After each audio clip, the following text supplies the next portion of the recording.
بسم اللہ الرحمن الرحیم۔ آج مجھے جس عنوان پہ بات کرنے کا موقع ملا ہے، سب سے پہلے تو میں شکر گزار ہوں دانشکدہ کے تمام ممبران کا کہ انہوں نے مجھے اس قابل سمجھا کہ میں ناصر کاظمی کی شاعری میں جو اداسی کا ایک رنگ ہے اس پہ گفتگو کروں۔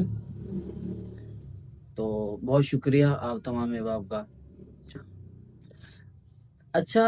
ناصر کاظمی کسی بھی شاعر کے بارے میں جب کوئی بھی بات کرنی ہو، جب اس کی شاعری کو پرکھنا ہو، تو میں یہ سمجھتا ہوں کہ یہ ایک بڑا اہم پہلو ہے اور یہ ایک بڑی اہم بات ہے کہ اس کے دور کو دیکھا جائے کہ وہ جس دور میں رہا ہے، اس کا بچپنا گزرا ہے۔ کیونکہ شاعری میں ایک بہت بڑا جو محرک ہوتا ہے وہ آبزرویشن ہوتی ہے۔ تو چونکہ جب ہم شاعر کی بچپنا اور اس کی ساری چیزیں دیکھتے ہیں تو ہمیں بہت واضح طور پہ اس کی شاعری کا جو ایک اینگل ہے وہ مل جاتا ہے، اس کو سمجھنے کے لیے ہمیں آسانی ہو جاتی ہے۔ ناصر کاظمی پہ اگر ہم دیکھیں تو ناصر کاظمی صاحب چونکہ امبالہ میں پیدا ہوئے 1922 میں، وہیں سے ان کی جو ابتدائی تعلیم ہے وہ ہوئی۔ ان کی والدہ جو تھی وہ ایک معلمہ تھی۔ میٹرک انہوں نے امبالہ سے کیا۔ اس کے بعد کیا ہوا کہ لاہور سے ان کا لاہور آ گئے، اسلامیہ اسکول میں پڑھتے رہے۔ لاہور کے بعد پھر یہ جو ہے کوئی تعلیم جو ہے مکمل نہیں کر پائے۔ اچھا، اس کے بعد ناصر کاظمی صاحب اپنی ابتدائی شاعری کے بارے میں ایک جگہ جو ان کی ایک ڈائری ہے، ناصر کاظمی کی ڈائری، اس میں لکھتے ہیں کہ یہ 1935 کی بات ہے جب میں 13 سال کا تھا۔ تو کیا ہوا کہ ہمارے محلے میں ہمارے جو ہمسائے تھے وہ ایک ڈرائی کلینر رہتے تھے۔ تو یہ جو ایک خلش ہے یہ وہاں سے پھوٹی۔ ان کی ایک لڑکی کا نام انہوں نے اپنی ڈائری میں لکھا تھا، حمیرہ صاحب، جسے بالو بالو کہتے تھے۔ یہ جو عشق کی خلش تھی یہ وہاں سے پھوٹی، اور جو کہ ابھی تک ہم میرے مطلب دامن گیر ہے ابھی تک، جو کہ اپنے تکمیل کو نہیں پہنچ پائی۔ ایک تو یہ خلش تھے ان کے، مطلب ایک وہ ہجر بسر کر رہے تھے، اور ان کے جو بچپن سے ہی مشغلے تھے وہ بالکل آرٹسٹک سے تھے، مطلب کبوتروں سے دل لگی تھی ان کی۔ اس کے بعد کیا تھا کہ وقت کی جو پابندی ہے یہ ان کو بڑا ایک اریٹیٹ سا مسئلہ لگتا تھا۔ ایک دفعہ کیا ہوا کہ ان کے پاس، کہتے ہیں کہ ابا کے پاس ایک گھڑی ہوتی تھی۔ اس گھڑی کا کیا کام تھا کہ وہ جب 7 بجتے تھے تو وہ میرے اور کبوتروں کے درمیان ایک دیوار کھڑی کر دیتی تھی، کیونکہ مجھے 7 بجے اسکول جانا پڑتا تھا۔ کہتے کہ ایک دن میں نے اس گھڑی کو اتنا گھمایا کہ وہ بند ہو گئی۔ میں نے کہا چلو ٹھیک ہے، وقت رک۔ یہ ان کے بچپنے کی ایک مطلب، تو یہ جو حرکتیں ہیں، یہ جو مطلب مشاغل ہیں، یہ سارے ان کے وہ ہیں جو کہ ایک آرٹسٹک آدمی کے ہوتے ہیں۔ اس طرح جب آہستہ آہستہ آہستہ وہ مطلب ادھر بڑھ رہے ہیں اور ادھر حالات و واقعات کچھ ایسے بن رہے ہیں، آخر وہ ایک دن آ پہنچا جس نے ناصر کاظمی کی زندگی کو ایک ہجر کے ساتھ ایک اور چیز جوڑ دی۔ اور وہ چیز کون سی تھی؟ وہ تھی ہجرت۔ یہ ایک ایسا پہلو تھا اور یہ ایک ایسا المیہ تھا اور ایسا دکھ تھا جو کہ ان کے آخر تک چمٹا رہا۔ ایک مجھے شعر یاد آ رہا ہے ذوالفقار عادل کا، ہجرتیں سب پہ فرض تھی لیکن سب سے پہلے مجھے خیال آیا۔ اب ناصر کاظمی صاحب مطلب جب ہجرت کر کے یہاں آئے تو وہ خود ہی لکھتے ہیں کہ جو ہم نے وہ سرانہ جس میں نوٹ بھرے وہ تو رستے میں ہی کھو گیا،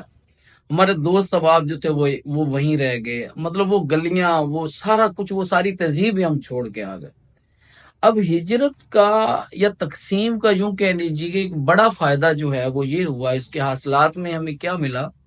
اگر ہم کہانی کی صورت میں دیکھتے ہیں تو انتظار حسین جیسا ایک لکھاری ہمارے حصے میں آ گیا اور ہمیں نصیب ہوا، اور دوسری طرف ہم جب شاعری پہ دیکھتے ہیں تو شاعری میں ہمیں ناصر کاظمی ملا، اور ناصر کاظمی جیسا شاعر جس نے پھر اس ہجرت کو اس طرح بیان کیا۔ اگر ہم دیکھیں نا محاصرین میں، ناصر کے محاصرین میں، چونکہ ان میں بھی ڈھیر سارے لوگ تھے جو کہ ہجرت زدہ تھے، جنہوں نے تقسیم کا دکھ دیکھا تھا، جنہوں نے اس کو برداشت کیا تھا، جس نے اپنی آنکھوں کے سامنے انہوں نے لاشیں دیکھی تھی، عصمت دری ہوتی دیکھتی تھی، قتل ہوتے دیکھا تھا۔ مگر کیا ہوا کہ انہوں نے اس ہجرت کو یا اس تقسیم کو ایک خوف کا پہلو بنا کے پیش کیا۔ مطلب جتنے بھی ان کے ہیں، ان کے اگر ہم شاعری پڑھیں معاصرین میں، تو جو ناصر کاظمی کے ہاں شاعری ہے، جو ناصر کاظمی کی اداسی ہے، جو ناصر کاظمی کی ایک میں کہہ لوں کہ یہ اداس رنگ ہے، یہ میں سمجھ دوں کہ اس ہرن کی مانند ہے جو کہ زخمی ہرن ہے، جس کا آپ پیچھا کرتے جائیں آپ کو ایک ایسے زیارت گاہ پہ لے کے جائے گا جو کہ بہت قابل رشک ہے۔ تو ناصر کاظمی کی شاعری جو ہے یہ اپنے قاری کو ایسے ہی اپنے ساتھ لے جاتی ہے جس طرح سے ایک ہرن اپنے پیچھے پیچھے لے کے جاتا ہے، شکاری کو کہہ لیجئے یا جو بھی اس کا پیچھا کر رہا ہے، تو وہ ایک ایسی جگہ پہ پہنچ جاتا ہے جہاں پہ وہ کیسی زیارت گاہ دیکھتا ہے جس سے وہ ڈھیر سارے حاصلات اس کو میسر آتے ہیں، جس سے وہ ڈھیر ساری چیزیں سیکھتا ہے۔ حالانکہ وہ ہرن خود جو ہے وہ ایک درد سہ رہا ہے، ایک دکھ جھیل رہا ہے، مگر دوسری طرف اگر ناصر کاظمی سے ہم اس ہرن کی یا اس شاعری کی مثال لیں یا اس سے استعارہ بنائیں تو ہم دیکھتے ہیں کہ ناصر خود تو درد جھیل رہا ہے، خود تو دکھ سہ رہا ہے، مگر اپنے قاری کو وہ ایک امید بھی ساتھ ساتھ دے رہا ہے اور اپنے قاری کو کچھ حاصلات بھی دے رہا ہے۔ اچھا، ناصر کاظمی صاحب جب یہاں آئے تو ان کے دل سے وہ چیزیں نہیں نکلی، مطلب وہ جو امبالہ ہے یا وہ جو ان کی گلیاں ہیں، وہ جو اس کے لوگ ہیں، وہ جو اس کے کھانے پینے تک انہوں نے اپنی شاعری میں ذکر کیا۔ میں یہاں پہ خاص طور پہ ایک ان کے نظم سے کچھ شعر سنانا چاہوں گا۔ وہ کہتے تھے کہ امبالہ ایک شہر تھا، سنتے ہیں اب بھی ہے۔ اب یہ جب ہجرت کر کے، یہ اس وقت کی ایک ان کا مطلع ثانی کے نام سے ایک نظم ہے۔ امبالہ ایک شہر تھا، سنتے ہیں اب بھی ہیں، میں ہوں اسی لٹے ہوئے کریے کی روشنی، میں ہوں اسی لٹے ہوئے کریے کی روشنی، اے ساکنان خطہ لاہور دیکھنا، اے ساکنان خطہ لاہور دیکھنا، لایا ہوں اس خرابے سے میں لال مادنی۔ اب یہ شعر دیکھیے کہ ناصر نے یہاں پہ، اچھا ناصر کی شاعری جب ہم پڑھتے ہیں تو وہ خود اپنا تعارف کرواتے جاتے ہیں، کہیں وہ اپنے آپ کو اداس کہہ رہے ہیں، کہیں وہ اپنے آپ کو بے نوا اجنبی کہہ رہے ہیں، کہیں وہ اپنے آپ کو شاعر کہہ رہے ہیں، مطلب وہ کہیں وہ ایک ایسے شہر کا باسی اپنے آپ کا تعارف کروا رہے ہیں کہ جو کہ ایک بالکل ویران شہر ہے۔ تو یہاں پہ انہوں نے ایک بڑی الگ طرح سے اپنی خوشی کی اور اپنی تسکین کی وضاحت کی ہے۔ کہتے ہیں کہ خوش رہنے کے ہزار بہانے ہیں دہر میں، خوش رہنے کے ہزار بہانے ہیں دہر میں، میرے خمیر میں ہے مگر غم کی چاشنی۔ اب یہ جو بات ہے کہ میرے خمیر میں یہ چیز رکھ دی گئی تھی، غم کی جو چاشنی ہے، یہ ایک بڑی باریک بات ہے۔ اس کی اگر ہم دیکھتے ہیں نا، اس بات پہ اگر غور کرتے ہیں تو اس کا یہ ہے کہ جو فطری طور پہ اداسی کے عناصر میر کے ہاں تھے وہ سیم ناصر کاظمی کے ہاں تھے۔ اب میر کی میں یوں سمجھے، میر کے بعد اداسی کو جس طرح سے ناصر نے پینٹ کیا ہے یا اس کا کینوس رنگا ہے، وہ شاید ہی کسی شاعر کے پاس، وہ شاید ہی کسی شاعر کو نصیب ہوا۔ تو میں یوں اگر کہوں کہ جو ناصر کی اداسی ہے، جو ناصر کی ایک مطلب اداس رنگ ہے شاعری میں، وہ میر کی ایکسٹینشن ہے، وہ میر کی اداسی کی بیسیکلی توسیع ہے۔ مگر ناصر صاحب نے کیا کیا کہ ناصر نے اپنے اس رنگ میں اپنا رنگ بھی ملایا ہے، صرف یہ نہیں کیا کہ وہ میر کے ہی رنگ کو، میر کی ہی اداسی کو انہوں نے مطلب موضوع بنا کے یا اسی سے استفادہ کر کے اسی کی چیزوں کو آگے پیچھے کر کے لکھے، مگر ناصر نے چونکہ میر کے بہت زیادہ گرویدہ تھے، جب ناصر نے شروع کی شاعری تو اس وقت اختر شہرانی کے رنگ میں بہت زیادہ انہوں نے نظمیں گئیں شروع میں۔ اب اس کے بعد کیا ہوا کہ ان کی والدہ کی وجہ سے، ان کی والدہ نے کہا کہ بیٹا آپ غزلیں لکھا کرو، تو انہوں نے غزل کی طرف رخ کر دیا۔ اب جب غزلیں انہوں نے لکھنا شروع کی تو اس وقت یہ حفیظ ہوشیار پوری اور فراق گورکھ پوری اور یہ مطلب لوگ تھے اور ان سے بہت زیادہ متاثر تھے، اور ڈائریکٹ جو اصلاح ہے یہ حفیظ ہوشیار پوری سے لینا شروع کر۔ تو یہ میں کہتا ہوں کہ ان کی والدہ ایک بہت بڑا احسان ہے اردو نظم پہ کہ انہوں نے اس طرف ان کو لایا۔ تو یہ اچھا، اس کے بعد کیا ہوا کہ یہ جو تھے ناصر کاظمی صاحب جو تھے، ان کو رات سے ایک عجیب طرح کا لگاؤ تھا۔ اب اپنی ہی ڈائری میں یہ لکھتے ہیں کہ جتنی بھی تخلیقات ہیں وہ رات کو ہوتی ہیں، تو خدا نے ہمیں رات دی ہے اور ہم نے اس سے ایک کتاب ایجاد کر لی۔ تو کہتے ہیں انتظار حسین صاحب ایک مضمون میں لکھتے ہیں کہ ناصر کاظمی صاحب کیا کرتے تھے کہ مطلب شام ہوتے ہی، رات ہوتے ہی انہوں نے کیا کرنا کہ ہمارے پاس بیٹھ جانا، اور جب صبح چڑیاں جاگتی تھی تو یہ تب کہتے تھے کہ چلیں اب سوتے ہیں، ان کی آواز میں خستگی سی آ جاتی تھی۔ اب انتظار صاحب ایک جگہ کہتے ہیں کہ میں نے حالانکہ بڑی کوشش کی، جیسے بندہ شرابیوں میں بیٹھ کے شراب سے بچنے کی کوشش کرتا ہے، اس طرح کی میں نے بہت زیادہ کوششیں کی کہ میں کیا کروں کہ یہ جو رت جگہ ہے اس سے بچ جاؤ، مگر کہتے ہیں کہ ناصر صاحب کی تو بات کرنے کا انداز ایسا تھا، یہ بات اتنی خوبصورت کرتے تھے معاصر ادب پہ باقی پہ کہ بندہ اٹھنے کا جی نہیں کرتا تھا۔ تو انتظار صاحب کی ایک کتاب سی کہ چراغوں کا دھواں، اس میں وہ ساری یادیں ہیں تقسیم کے بعد، اس میں بار بار ذکر ملتا ہے ناصر کاظمی کا۔ تو رات جو تھی ناصر کاظمی کے ہاں، جو ہمیں ایک رات کا استعارہ ملتا ہے۔ اچھا، ناصر صاحب کی ایک یہ بڑی خوبی تھی کہ انہوں نے جتنے بھی استعارے بنائے ہیں وہ ایسا نہیں ہے کہ اب ہجرت کا استعارہ باقیوں کا اگر خوف ہے تو ادھر امید بھی ہے۔ دوسری طرف ناصر نے اگر رات کو دوسرے لوگ اس کو ایک ڈر کا یا خوف کا استعارہ بناتے تھے تو ناصر نے اس کو تخلیق کا استعارہ بنایا، ناصر نے اس کے ساتھ تخلیق جوڑی ہے۔ تو اس طرح سے جو ناصر کی شاعری ہے وہ ہمیں ایک امید کی طرف لے کے جاتی ہے۔ ایک اب ناصر کے ہاں کوئی شعر میں نے انتخاب کیے تھے جو کہ رات کے بارے میں کہتے ہیں کہ گلشن فکر کی منہ بند کلی، گلشن فکر کی منہ بند کلی شب مہتاب میں واغتی ہے۔ دیکھیے مطلب وہ خود کہہ رہے ہیں کہ یہ جو ایک تخلیقی عمل ہے، یہ جو ایک کریٹیویٹی ہے، یہ رات کا اس پہ بہت زیادہ اثر ہے۔ ایک اور شعر دیکھیے، رات بھر ہم نہ سو سکے ناصر، رات بھر ہم نہ سو سکے ناصر، پردہ خاموشی میں کیا کچھ تھا۔ تو یہ جو چیزیں ہیں، ایک اور خاص طور پہ میں غزل ناصر صاحب کی سنانا چاہوں گا جو کہ ناصر کے ہاں بہت زیادہ مجھے پسند بھی ہے، اور اس میں جاگنے کی جو ایک کیفیت ہے اس کو بہت اچھے سے بیان کیا گیا۔ کہتے ہیں کہ ایسا بھی کوئی سپنا جاگے، ایسا بھی کوئی سپنا جاگے، ساتھ میرے ایک دنیا جاگے، وہ جاگے جسے نیند نہ آئے، وہ جاگے جسے نیند نہ آئے، یا کوئی میرے جیسا جاگے، ہوا چلی تو جاگے جنگل، ناؤ چلے تو ندیاں جاگے، راتوں میں یہ رات امر ہے۔ یہ شعر دیکھیے گا، راتوں میں یہ رات امر ہے، کل جاگے تو پھر کیا جاگے، راتوں میں یہ رات امر ہے، کل جاگے تو پھر کیا جاگے، داتا کی نگری میں ناصر، میں جاگوں یا داتا جاگے۔ اب یہ جو اب دیکھیے کہ کیسا ایک اپنی مثال اور اپنا مطلب ایک ثانی پیش کر رہے ہیں کہ جاگنے کا جو انداز ہے۔ اب ایک جگہ پہ کیا کہتے ہیں، کیا خوبصورت شعر ہے کہ یہ میں کیوں پھرتا ہوں تنہا مارا مارا، یہ بستی چین سے کیوں سو رہی ہے، یہ مجھے کیا درد ہے، مجھے ہی کیا ایسا دکھ چمٹا ہوا ہے کہ وہ مجھے نہیں سونے دے رہا۔ ان کو اتنی ایک بے حسی ہے، مطلب یہ شاعر پہ، ایک پورے لوگوں پہ، ایک اس معاشرے پہ اور ایک اس پوری سوسائٹی پہ ایک طنز بھی ہے کہ یہ لوگ اتنے بے حس ہیں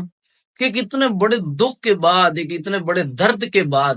یہ سو رہے ہیں، ایک آرام کی نیند لے رہے ہیں، اور ایک میں ہوں اور مجھے کیا ہے، اور ایک ایسی بے چینی ہے اور ایک ایسی خلش ہے ناصر کے ہاں جو کہ ان کو اس سوال پہ مجبور کر رہی ہے کہ میں کیوں جاگ رہا ہوں، میں کیوں مطلب یہ لوگ جو ہیں یہ کیوں ایسا سو رہے ہیں۔ کچھ اور شعر دیکھیے ان کی رات پہ، رات بھر جاگتے رہتے ہو بھلا کیوں ناصر، رات بھر جاگتے رہتے ہو بھلا کیوں ناصر، تم نے یہ دولت بیدار کہاں سے پائی، میں ہوں رات کا ایک وجہ ہے، خالی رستہ بول رہا ہے۔ تو ناصر کے ہاں یہ جو رات کا ایک استعارہ ہے، یا ایک رات کا ایک دکھ ہے، جو رات جاگنے کا، رات کاٹنے کا ایک دکھ ہے، یہ بڑا ایک عجیب و غریب دکھ ہے۔ اب ایک دفعہ مجھے ایک واقعہ یاد آ رہا ہے۔ یہ ہم بیٹھے ہوئے تھے ناصر کاظمی صاحب کے گھر بیٹھے ہوئے، تو حسن کاظمی صاحب ایک واقعہ سنا رہے ہیں، تو کہتے ہیں اساسیت چیک کیجئے گا ناصر کی، اور اس میں ان کا ایک پہلو ایک یہ بھی ذرا دیکھیے گا۔ حسن کاظمی صاحب ان کے بیٹے ہیں، وہ خود ہمیں واقعہ سنا رہے ہیں، ان کے ہم بیٹھک میں بیٹھے ہوئے ناصر کاظمی کہتے ہیں کہ ایک دفعہ کیا ہوا کہ میں رات کے 2 بجے جاگا، میری آنکھ کھلی تو میں دیکھتا ہوں کہ ہمارے صحن سے رونے کی آوازیں آ رہی، تو میں بڑا خوف زدہ ہوا کہ یہ ہمارے صحن میں کون رو رہا ہے۔ کہتے کہ میں جب گیا تو ناصر صاحب رو رہے تھے، تو میں نے پوچھا کہ کیا ہوا ہے، ابا جی سے پوچھا کہ، تو کہتے ہیں کہ یار اصل میں ایک عرصے سے میں نے کوئی چیز نہیں لکھی، ایک عرصہ ہو گیا کہ میں جمود کا شکار ہوں، میں نے کوئی چیز لکھی نہیں ہے، مجھے یہ خدشہ ہونے لگ گیا، مجھے یہ خوف ہو گیا ہے کہ یار ایسا نہ ہو کہ خدا نے جو مجھے نعمت دی تھی، جو تحفہ دیا تھا، ایسا نہ ہو کہ وہ اس نے مجھ سے چھین لیا ہو۔ میں اس ڈر سے رو رہا ہوں اور مجھے اس ڈر سے رونا آ رہا ہے۔ اب دیکھیے یہ واقعہ حالانکہ بظاہر ایک بڑا سمپل سا واقعہ ہے، مگر اس کے پیچھے ایک بڑی عجیب و غریب بات ہے جو کہ ہم شاعروں کے لیے بہت زیادہ ضروری ہے۔ وہ یہ ہے کہ جو تخلیقی عمل ہے، جو شعر و سخن کا معاملہ ہے، یہ خود ساختہ نہیں ہے۔ مطلب ایسا نہیں ہے کہ آپ کا جب جی چاہ آپ نے لکھ لیا، آپ نے مطلب آپ نے مطلب ایک وہ کیا کہتے ہیں کہ دھکا کر لیا جس کو کہتے ہیں۔ یہ وہ والا معاملہ نہیں ہے کہ اس میں آپ جب جی چاہے، جب جیسا جی چاہے اور جو جتنا جی چاہے آپ لکھتے پھریں، ایسا نہیں ہوتا۔ اگر ناصر جیسا، اور ناصر کی اگر ہم شاعری کا مطالعہ کریں، ہم ناصر کی شاعری کو دیکھیں تو ہمیں یہ واقعی چیز ملتی ہے کہ جو ناصر صاحب کی بے ساختگی ہے، جو ناصر صاحب کا ایک بے ساختہ پن شاعری میں ہے، وہ بڑا خوبصورت ہے۔ جتنی بھی ان کی شاعری ہے آپ اگر پڑھتے ہیں تو آپ کو یہ نہیں لگتا کہ اس میں کوئی بناوٹ آ گئی ہے، مطلب یہ اس میں کوئی تصنع کا پہلو آ گیا۔ تو یہ وجہ کیا تھی کہ یہ ان کے دل کی آواز ہوتی تھی، یہ ان کے اندر سے نکلنے والی آواز تھی، یہ ان کا خالص دکھ تھا جو وہ بسر کرتے تھے، جس میں رہتے تھے، جس کو وہ گزار رہے تھے، جس کو وہ جھیل رہے تھے، یہ اس کو بیان کرتے تھے۔ ایک ان کا شعر تھا، شب کی تنہائیوں میں پچھلے پہر، شب کی تنہائیوں میں پچھلے پہر، چاند کرتا ہے گفتگو ہم سے۔ اب دیکھیے ناصر خود تو جاگتے ہیں اس ہجر کی وجہ سے، اس ہجرت کی وجہ سے، اس تقسیم کی وجہ سے، مگر یہ شعر دیکھیے، اس میں ایک دعوت بھی ہے اور اس میں ایک مطلب انتظار کرنے کی بھی ایک بات ہے۔ کہتے ہیں کہ آج کی رات نہ سونا یارو، آج کی رات نہ سونا یارو، آج ہم ساتواں در کھولیں گے۔ اب دیکھیے یہ مطلب ناصر ایک یوں سمجھے کہ معجزے کی تلاش میں ہے، جو کہ وہ اپنے سامعین کو اور اپنے قارئین کو دکھانا چاہتا ہے، سنانا چاہتا ہے۔ تو یہ جو ناصر کا ایک پہلو ہے یہ بڑا خوبصورت ہے۔ ایک جگہ کیا کہتے ہیں، راتوں میں یہ رات امر ہے، کل جاگے تو پھر کیا جاگے۔ یہ بھی اسی کی ہی اس شعر کی ایکسٹینشن سمجھ لیں کہ آج جاگو گے تو کچھ ہاتھ آئے گا۔ اچھا ناصر کاظمی کے ہاں کیا ہے، ناصر کاظمی کو ویران سڑکیں بہت زیادہ پسند تھی۔ مطلب شہر میں اب انہوں نے اپنے کمرے کا ماحول بھی جو ہے وہ رات جیسا بنا رکھا ہوتا تھا۔ یہ نہیں تھا کہ اس میں بڑی کوئی جگمگ ہوتی تھی یا کوئی بڑے لیمپ لگے ہوتے تھے یا لائٹنگ، ایسا بالکل بھی نہیں تھا۔ ناصر کاظمی کے جو اپنے کمرے کا، ان کا ذاتی کمرے کا جو ماحول تھا وہ بڑا تاریخ زدہ رہتا تھا۔ ان کو رات سے اتنا لگاؤ تھا، وہ ایسے رات کو بسر کرتے تھے، ساری ساری رات جاگنا، ساری ساری رات باتیں کرنا۔ یہ ان کے جو ایک حصے میں آئی رات، ان کے جو حصے میں آئی، جو اس کو رات کو انہوں نے جس طرح بیان کیا، یہ بیسیکلی اسی ہجر کا استعارہ تھی اور اسی تقسیم کا ایک حصہ تھا اور اسی ہجرت کا ایک حصہ تھا جو ان کو یہ اپنی شاعری میں پروان چڑھتے دیکھا تھا۔ تو میں سمجھتا ہوں کہ اپنے معاصرین میں جو ناصر کاظمی کے ہاں اداسی ہے، جو ناصر کاظمی کے ہاں ایک ہجر کا رنگ ہے، وہ ہمیں اداس تو کرتا ہے،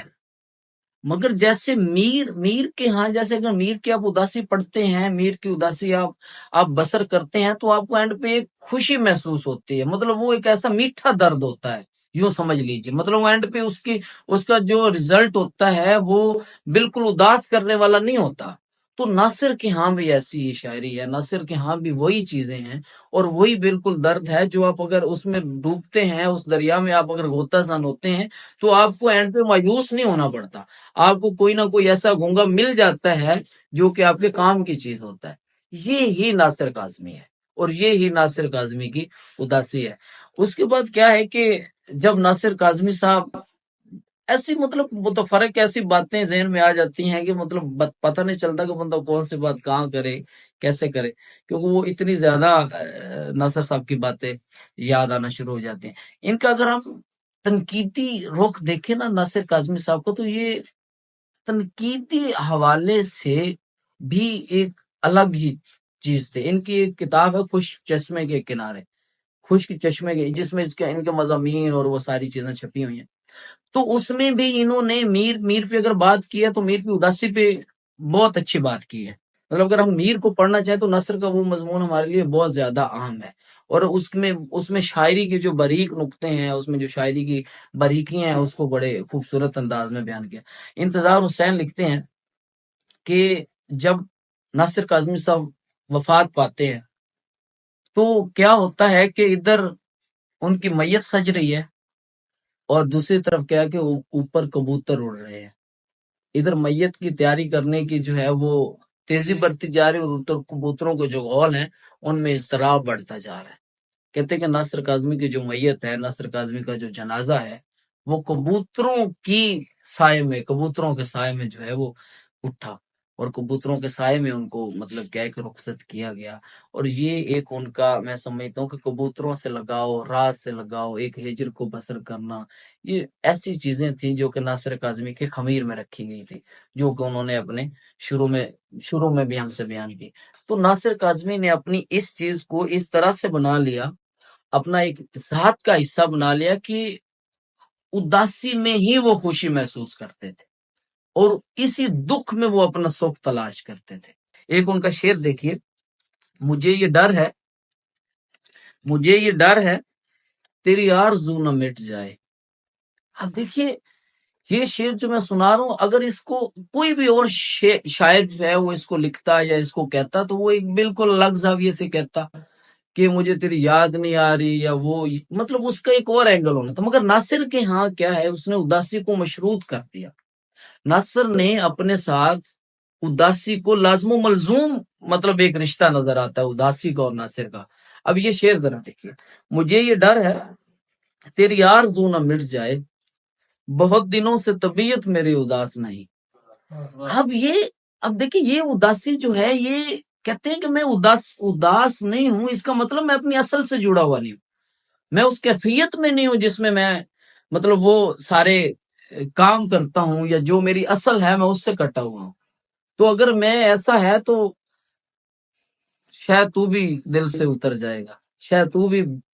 جو ہے وہ بھی چلا جائے گا، جو کہ میرے پاس ایک مکمل احساس ہے. تو اگر ہم کاؤنٹ کریں ناصر کی اداسی میں جو ناصر کی چیزیں آتی ہیں، اس میں ہجرت تو ایک بہت بڑا دکھ ہے،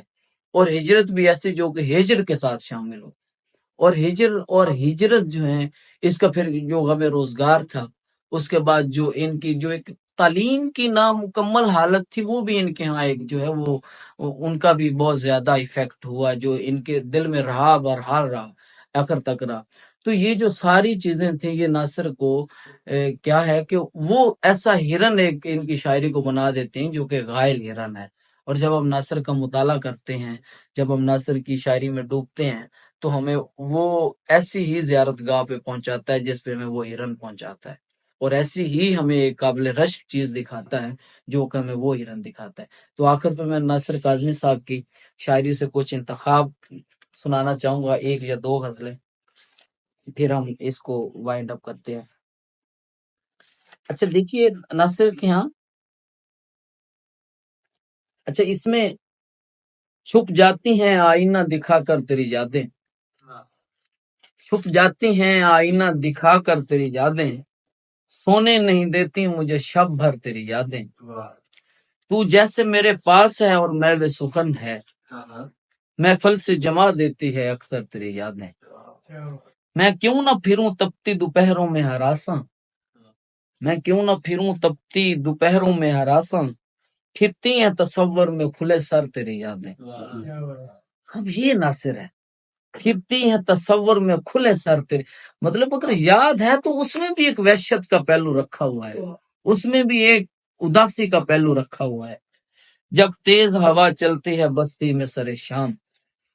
جب تیز ہوا چلتی ہے بستی میں سر شام، برساتی ہیں اطراف سے پتھر تیری یادیں. تو یہ جو سارے پہلو تھے، یہ جو سارے محرکات تھے، یہ ناصر کو یہ کہنے پہ مجبور کر دیا تھا انہوں نے، ہمارے گھر کی دیواروں پہ ناصر، ہمارے گھر کی دیواروں پہ ناصر اداسی بال کھولے سو رہی ہے.